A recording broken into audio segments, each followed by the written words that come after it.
Kumar here, crushbackpain.com. Today I'm going to cover bulging discs. Oftentimes people call these herniated discs or slip discs also. If you have a bulging disc, there's a good chance that bending forward and sitting increase your symptoms. If you have a bulging disc, you may have sciatica, which is just a term for leg pain that's caused by something going on with the lower back that irritates the nerve root. And if you have increased leg pain that's coming from your lower back with sitting, with bending forward, if you have a hard time putting on your socks or tying your shoes in the morning, then you may have a bulging disc. If you've been told you have a bulging disc because of an MRI and you have symptoms that match your MRI, then you may have a bulging disc. If you do have a bulging disc, there's no need to be very concerned. There's no need to be up in arms. People get really worried about bulging discs and think that they're doomed for a lifetime of back pain. And you need to be very aware that that's not the case. Discs heal. Over time, the disc will actually heal and the bulge will decrease, if not go away completely. So if you have a bulging disc, a herniated disc, a slip disc, it will heal. The key is doing things that promote the healing process.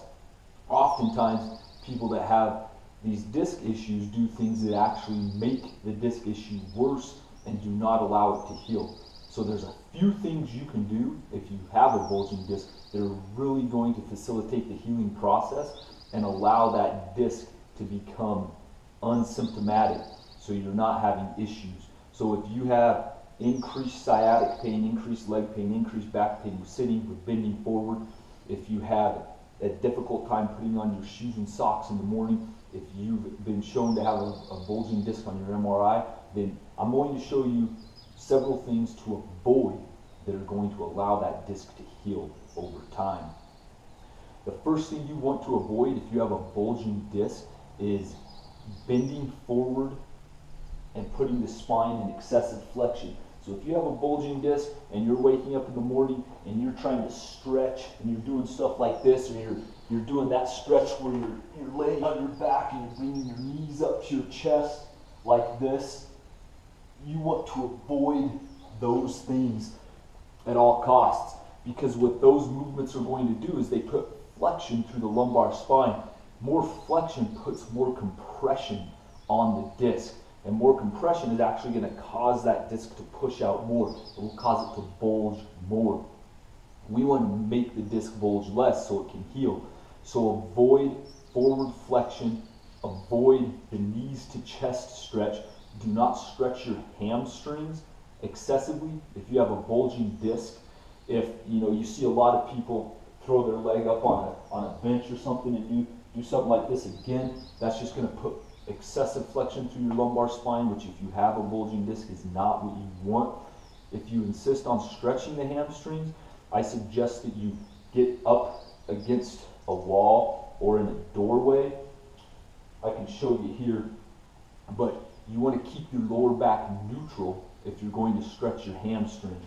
So if you are going to stretch them, get this out of the way. If you are going to stretch your hamstrings, I'm going to use this for simplicity's sake. But say this was a doorway, you could get your leg up like this. You keep your low back neutral so it's not rounding out. So I'm already getting a good hamstring stretch here, but my lower back is not rounded out. It's not flexed. I can still put my hand under my lower back. I can even arch it a little more so I have that natural curve, and that actually, if I arch my back instead of letting it round out, that actually causes my hamstrings to stretch more because my pelvis is not posteriorly tilting. So if you do need to stretch your hamstrings and you have a bulging disc, do it in a position like that where you can keep that natural curve in your lumbar spine, not let it round out and flatten, because rounding out and flattening the lumbar spine, flexing the lumbar spine, puts more pressure on the disc. So avoid lumbar flexion, avoid the knees to chest. If you're going to stretch your hamstrings, do it in a way where your lower back has that nice natural curve instead of rounding out. And the last thing that you want to do if you have a bulging disc is avoid lumbar flexion for the first hour after waking up. When we're asleep at night, our discs actually take on fluid, kind of like a sponge, because we don't have body weight and gravity pushing the fluid out. So we're actually taller in the morning because of that fluid that our discs take on and push our vertebrae apart.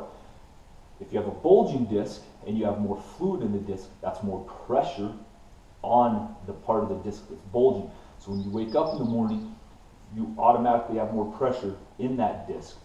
And if you're going to be bending forward, flexing, sitting, it's going to put even more pressure through that disc.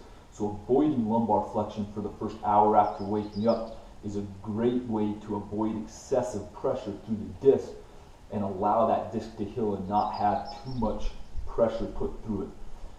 I know this sounds kind of crazy, avoiding lumbar flexion for the first hour after waking up, but this has actually been proven to reduce lower back pain. And I'll put a link to that study in the video description.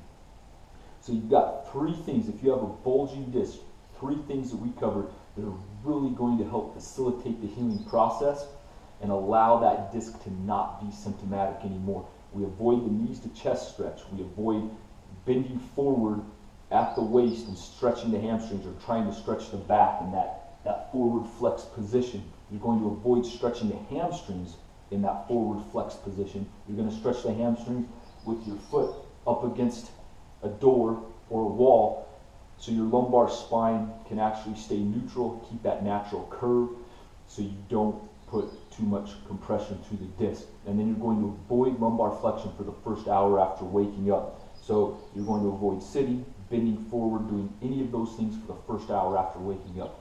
This is not really very difficult. It's actually pretty simple.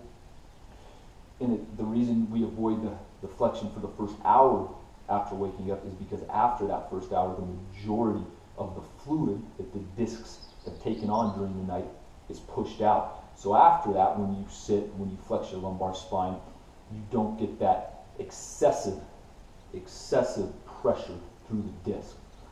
If you have a bulging disc, incorporate these three simple principles into your everyday routine, and over the course of the next several weeks to several months, it's going to allow your disc to heal. Your disc heals, you're not going to have pain, your sciatica symptoms are going to go away. If you need more help with sciatica pain, check out the video on sciatica on the Crushed Back Pain YouTube channel. If you need help building a strong, pain-free back, then go to crushbackpain.com. If this video helped you, if you liked it, give me a thumbs up below, leave a comment. Also, let me know what types of videos you'd like to see, what questions you have on lower back pain, and I'll be sure to cover those questions here on the Crushed Back Pain YouTube channel.